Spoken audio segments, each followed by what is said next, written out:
నేను బాంబే జోహూలో మ్యారియట్ హోటల్లో లాబీలో కూర్చుంటే లతా మంగేష్కర్ గారు వచ్చారు.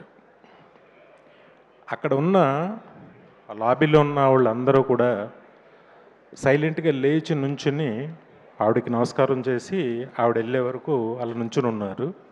ఆవిడ మామూలుగా అందరినీ విష్ చేస్తూ ఆవిడ లోపలికి వెళ్ళిపోయారు. ఆ తర్వాత చాలా కాలం తర్వాత సేమ్ ప్లేస్లో అమితాబ్ బచ్చన్ గారు వచ్చారు. అప్పుడు కూడా నేను యాదృచ్ఛికంగా అక్కడ ఉన్నా.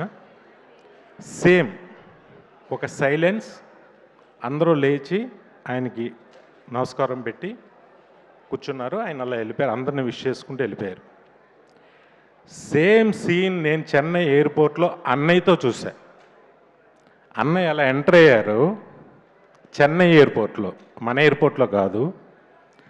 నేను 150 షూటింగ్ నిమిత్తం అక్కడ షూటింగ్ చేసి ముందుగా నేను వెళ్ళి టీంతో నేను కూర్చున్నాను. ఆయన ఫ్లైట్ టైంకి వచ్చారు.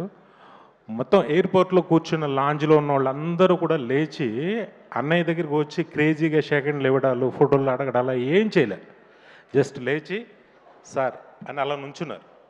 నుంచుని అన్నయ్య అందరిని విష్ చేసుకుంటూ అలా వెళ్ళిపోతే అసలు ఎంత రెస్పెక్ట్ సంపాదించారు ఒక ఒక హీరోగా. ఆయనని పక్క రాష్ట్రంలో నాకు ఎంత ఆనందం ఇస్తుందంటే అది మీతో ఎప్పుడు నేను పంచుకోలేదనే.